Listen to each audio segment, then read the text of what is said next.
We are going to take a look at a video where an individual named David from the Free Keene movement in New Hampshire, he fights a traffic ticket at a preliminary arraignment. He was cited for driving on a suspended license, and he's going into the arraignment court, and he's going to use a couple of arguments to attack this driving on a suspended license charge. I'm going to give you a legal analysis, point out the good things he did, the bad things he did, and hopefully you will take away and learn something from this video. Now, before we get into the video, a few housekeeping measures. Number one, my videos are here to provide commentary plus a video. If you just want to watch the video of the incident, there are other channels. Please check those channels out. Van Bayon 2 is one of them. He is great. Also, if you have videos that you would like me to analyze, send them to me. I'll put an email in the description. There's an email in my About section. Send me those videos. I'll analyze any of them. As long as I think they're good videos, I'll analyze them, put them up on YouTube. We can watch, have fun, and learn from that. Now, let's get to the video. Please subscribe, like, and share. It incentivizes me to make more videos and gets me a higher ranking on YouTube. Let's go. Thank you.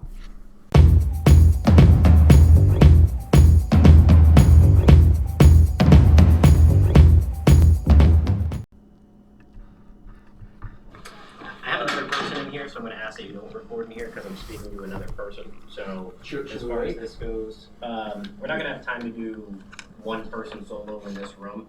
So the only reason, because somebody else's case is in here, I'd ask that you not record. No, I understand what you're saying, but if he doesn't want me to, record, then I'll stop. But I see no reason in here. So if you'd like to go outside, we can do it outside. What I'll do is I got to get through everybody else, and then we can come back in after. All right. Okay.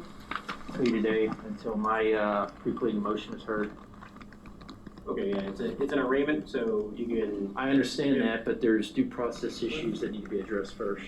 Okay, so, I think as far as the motion goes, like I talked to you about on the phone, there's 10 days to answer that motion. So, well, we can ask for, I'll ask for continuance if you need more time. But the arraignment should be continued. You can ask the judge. Okay. We'll just let you talk to the judge about that then. Oh, okay. Okay. So what else do we have?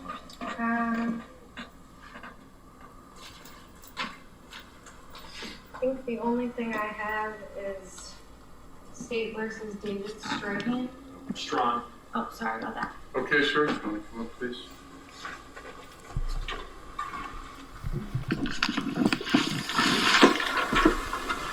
All right. I am David and I make a special appearance.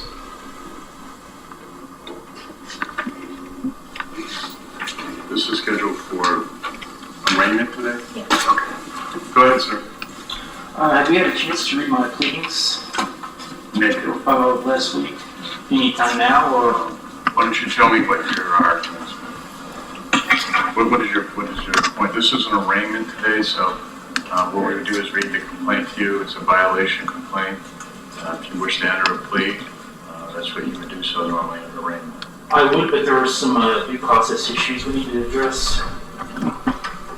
Well, go ahead. Well, I do have a question. In the record, is there any proof of me being properly served with required? Sir, this is how we're going to proceed, okay? If you've got a motion on a procedural matter, you can make it. If I can address it after hearing from the state, I will. If I need to take a break and read the motion in more detail, if I feel that's necessary, I will, but I'm not answering questions because I don't know what you're asking. This is an arraignment, so I would review your complaint with you, deal with bail, set it for a hearing. So if you're asking me to address the motion, state your motion. Go ahead. I move the court to dismiss all unsubstantiated charges for defective service of process, failure to prosecute, and failure to state a valid cause of action. Wait, complaint.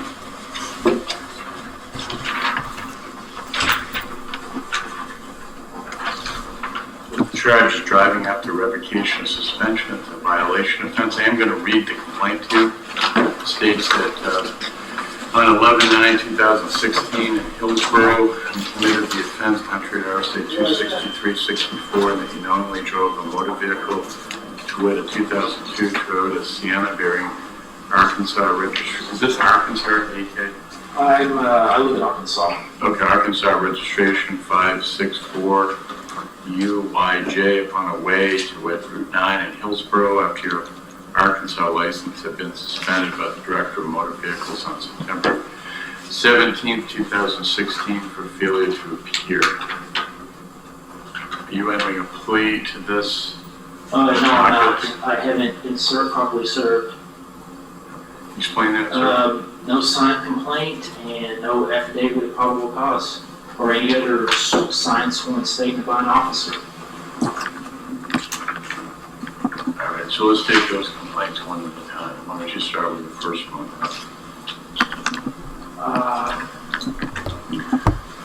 Which complaint? I don't know. This is your motion, so you made three different arguments here. Let's break those down and take them one at a time, and I'll have the state respond to them. Okay, defective service of process. Okay. So what do you mean by that, sir? Well, when you're charged with a crime, you're supposed to be given some kind of ticket, complaint, something. Okay, so is this your case? Yeah. All right, so let's provide it. As I explained to Mr. Strahan when I spoke to him on the phone, this is a preliminary hearing today. He was served a complaint by Detective McGillicuddy prior to the hearing this morning, Your Honor. The sworn to complaint has been issued to the court, therefore it was properly charged. Any complaints need to be provided to the defendant so that they can prepare a defense. This is just a preliminary matter. He can now prepare his defense for trial after having been served earlier today by Detective McGillicuddy. Okay, so that's been argued. Go ahead with the second. Can I see the complaint? Because I haven't seen a valid. I've read the complaint to you, and you can obtain a copy. I need to see it. Okay, well, we'll love to be able to show that to you. The complaint I just read to you, sir. It's in my.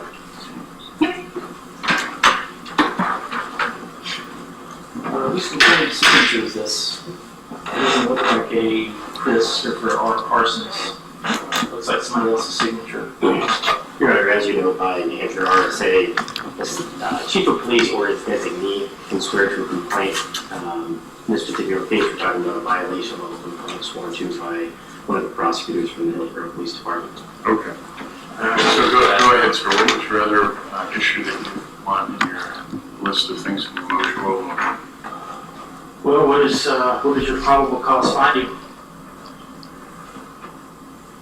There's a charge, but what is the cause? And we see the nature. What's the probable cause, or what is your finding? My finding of what? Probable cause. You've been arraigned on a complaint. It will be scheduled for trial, and then the court will determine whether or not you're guilty of this offense or not after hearing the evidence in the case. Okay, that's not a valid cause. Okay. What else did you want to say?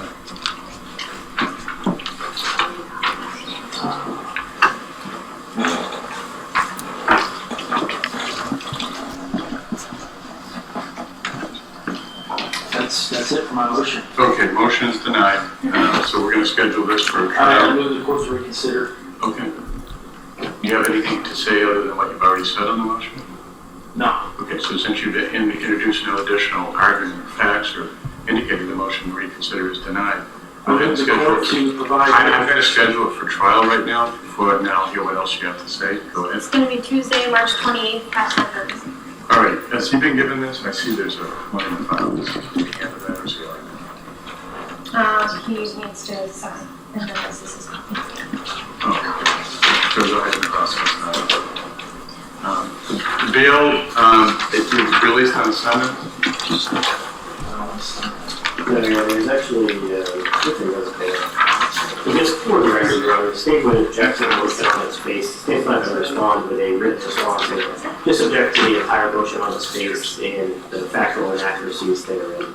He was released on $1,500 personal recognizance bail by Bail Commissioner Ostrom. It would appear that all relevant boxes have been checked, refrain from excessive use of alcohol, and to refrain from driving any motor vehicle until he has a valid driver's license.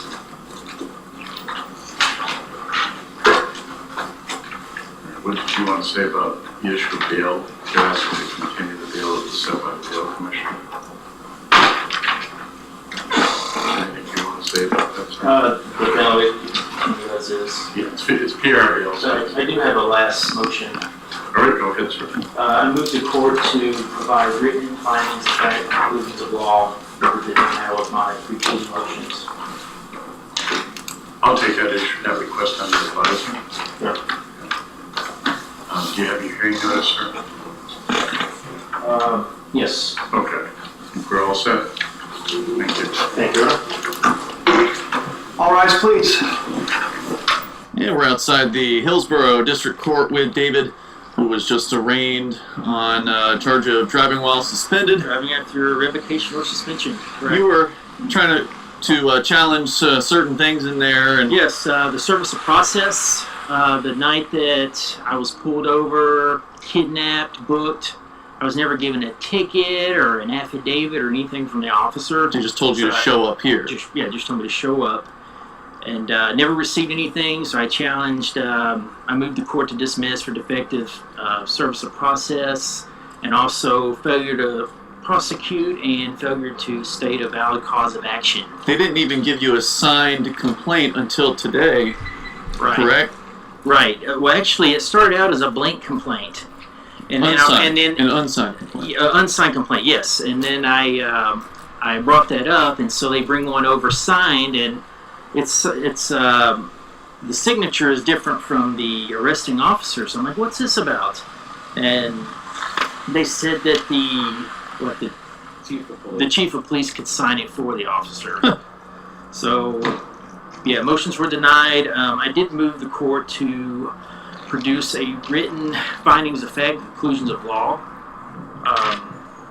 You said you take that under advisement. Yes, they said they would take it under advisement. And what does that mean? Where the judge will actually explain his She'll decision? write a summary. Yes, write a summary judgment. Interested in seeing on that. motion. Yes. Trial dates when? The trial is March 28th.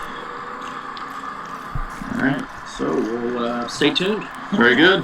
Let's go get some lunch. Yep. Okay, and that was our video of David before the judge in New Hampshire arguing against his driving on a suspended license charge. Now time for a little bit of law school. David, I give you some props for doing okay in there. He definitely comported himself very professionally, unlike a lot of sovereign citizens and auditors. So I give him props for that. However, it is obvious that he did not go to law school, and I'm going to highlight to you today the words that he used that were incorrect, and the motions and the things that he did were just wrong. So let's dive into a legal analysis of David's defense. So he begins his arguments by stating that he was not properly served with the summons for the case before him. And he requests a criminal complaint and an affidavit of probable cause. Good job, David. You got the language correct there. That's generally when the police and the prosecution are going to bring a criminal case against someone. They're going to have a complaint. They're going to have an affidavit of probable cause, which is a summary of the facts and law that show the criminal offense that you allegedly committed. Now, in a traffic citation like this, usually the officer is going to issue a written citation. In the state of Pennsylvania, you get a written citation, and then you have to respond to that written citation. You have to plead guilty or not guilty. Usually, officers are going to hand that to you at the end of the traffic incident. If they don't do that, they need to mail it to your address, and it's up to you to give the police the correct address. If you give them the wrong address and they send the citation or summons to the wrong address and there's no response, they'll issue a warrant. That's how it goes in Pennsylvania. Now, this was interesting. David said that he never received a citation, a complaint, or an affidavit of probable cause. And then the officer who's there on behalf of the police states that they had just given it to him that morning at the hearing. David then said that he was only verbally told to appear to the hearing. That is a bit ridiculous, and David has a good point there. The police need to inform you in writing of the charges and whether you have to plead guilty or not guilty, and then you have to be given time to give a response. At least that's how it works in Pennsylvania. For them to not serve him with a document at the incident, to not serve him with a document at the mail, and then to just serve him that day is pretty shoddy police work. Now, I feel like something else happened in between there. He was just told to arrive at court and he came. If he wouldn't have come, he could have got a warrant issued and he wasn't given any documentation of that date. I don't know what goes on in New Hampshire, but I think that Mr. David had a point there. Now, courts are pretty liberal with these types of procedural challenges. And what he was challenging was service. And he's correct. They have to serve you with the offenses against you. He challenged the service, and the judge just kind of brushed it off because now he's in the courtroom. They see the defendant is there. The defendant has been apprised of the charges. The prosecution or the officer is there who has given him the charges and the summary of what actually occurred. So what's going through the judge's mind is, we have everybody here, and now service has been done properly, even if it wasn't done properly in advance. Now, I commend David for bringing that up to the court. What he should have done is ask for a postponement. He should have said, Your Honor, I was not properly served this until today. So in order for me to prepare for this preliminary arraignment, I need more time. And that may have been an argument that the judge would have found convincing, considering he only got the documents today. The judge still may have brushed it off, but that may have been a tactic that David could have used. Again, once the judges get everybody in there and all that procedural stuff has sort of been taken care of, they're concerned with judicial efficiency. They want to move cases. Judges are highly concerned. You have to think about this, with moving cases as quickly as possible. That's not a good thing for defendants, but that's a concern that they have. And the judges have a lot of pressure on them to move cases. So when they get a chance to move a case, they are going to do it. He should have asked for a postponement if he wanted and needed to make additional arguments. So after that, let me just summarize real quick. You need to be served either physically or in the mail with a summons. Otherwise, it's not necessarily proper. But you got to give the police your correct address during a stop. I've had people who've given the police the wrong addresses. They mailed a summons, and then boom, a warrant was just issued. And then they got picked up on something else, end up going to jail for a couple of hours, even at night. Okay, so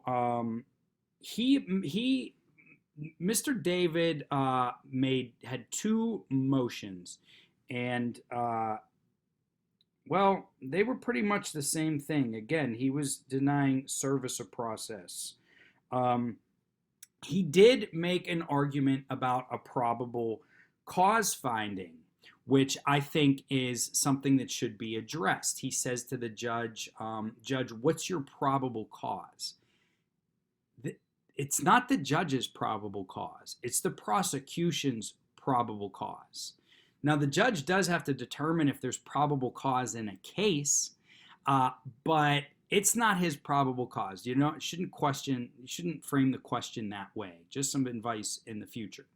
Now, when you're making a probable cause argument, what you're doing is making a Fourth Amendment argument, and you're saying that there has been an unreasonable search and seizure. Well, actually, let me back that up. Let me break this down into two parts. So, for every criminal case in Pennsylvania that's a misdemeanor or a felony, the prosecution at the preliminary hearing has to show prima facie evidence that a crime occurred. That prima facie burden can also be referred to as a probable cause burden. That is likely what David was saying here is, Judge, today at this hearing, does the Commonwealth have to prove, or I'm sorry, the state of New Hampshire have to prove that there was a little bit of evidence that this crime occurred? Here's the problem with that argument here, is this was a preliminary arraignment, which means at an arraignment, the charges that are brought against you are read to you and bond is set. It's not the time for a probable cause or prima facie challenge to the case. That should come at the next stage. Now, this is driving on a suspended license, which in Pennsylvania is a minor charge. It's called a summary charge. You do not have the right to that type of challenge, okay, at a preliminary arraignment. And you also don't have the right to a preliminary hearing because the charge is so minor. Now, I don't know what the New Hampshire law is, but it's possible that he doesn't have the right to make that type of challenge on a driving while suspended or revoked charge. And that may have been why the court brushed it off.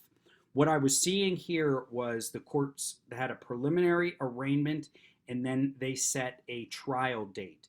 The preliminary hearing would come sometime in between. That's where you can challenge the probable cause. Sometimes the preliminary arraignment and preliminary hearing are on the same day, which may have been what was happening here, but it didn't appear that way, even though the officer stated that this is a preliminary hearing. If it actually was a preliminary hearing, then the officer has to put some evidence on the record that a crime occurred, and I did not see that happen. It could be that New Hampshire's process is arraignment and then trial for cases like this. Now, you can also challenge the probable cause on a case by doing what's called a suppression motion. A suppression motion is a Fourth Amendment challenge stating that the police violated the Fourth Amendment in either their stop of the vehicle or at some point after the stop of the vehicle. That's a good challenge. Maybe he has that issue, but you can't address it at the preliminary arraignment. You want to file that after the arraignment but before the trial, and then you get a separate hearing on it. Or that issue can be preserved for trial, and you can do it either right before the trial or perhaps even during that same trial, where you can argue that the police, again, violated the Fourth Amendment, meaning they didn't have probable cause to make a stop of your vehicle. The police have to articulate some sort of facts to show why they actually pulled you over.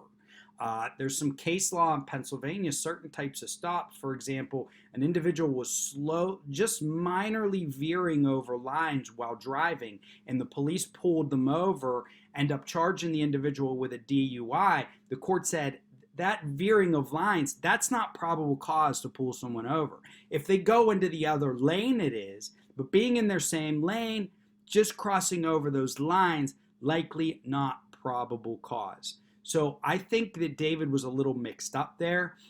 There's a prima facie / probable cause challenge to the facts that can be made in misdemeanors and felonies. And then there's also a suppression motion which challenges the stop or search itself. I know I'm throwing a lot at you, but these themes repeat through my videos. So if you're going to stick with me and you watch some of my prior videos, you'll get a larger global understanding of these concepts. He also moved the judge to reconsider. Again, this is a preliminary arraignment. At an arraignment, you're just supposed to get the charges against you in bond set. It's not about the probable cause or the facts of the case. So the judge is going to brush this off. He wants to get through this arraignment. You can do a motion to reconsider on more pressing issues like a Fourth Amendment challenge later on, but the judge isn't going to address that here. One interesting fact here, I thought, was that his bail was set at $1,500, which in my opinion is a lot for driving on a suspended license. Generally in Pennsylvania, that type of charge, you're not going to have any bail set. You're going to get ROR, which is called release on your own reconnaissance, which basically just means you are released, show up to your court dates, don't get into any more trouble, and your bond will not get revoked. We also call that non-monetary bond. There can be other forms of non-monetary bond, but ROR, release on your own reconnaissance, and non-mon or non-monetary bonds are very common in these types of cases. It's interesting it was $1,500. I don't know what the practice is in that court. He then asked for the judge to make a written decision. Again, this is summarizing why he made the decision that he made. Now, again, this is a preliminary arraignment. The judge, I'm surprised he even entertained the motions. Then he denied them. If he has some substance to those motions, he should file them again or in writing ask for a motion to reconsider. But he didn't file them properly in the first place. They should have been done after the arraignment. So he may want to refile them, then get a decision, then he can do a motion for reconsideration and perhaps ask for a written answer. I can tell from that judge right away, he said he would take it under advisement. He is not going to provide a written answer. David at the end there called it a summary judgment. That's not true also. And this is non-lawyers playing lawyer and mixing up their legal terms. Summary judgment has a specific meaning in the law. It's where you ask the court to make a decision on a case, whether or not to dismiss the case before the trial. He wasn't asking for summary judgment. He was asking for an opinion. He wanted the judge to write a legal opinion stating why he made the decision he made. I can tell you right now, that judge is not going to do that. So let me summarize a little bit of what we learned here today.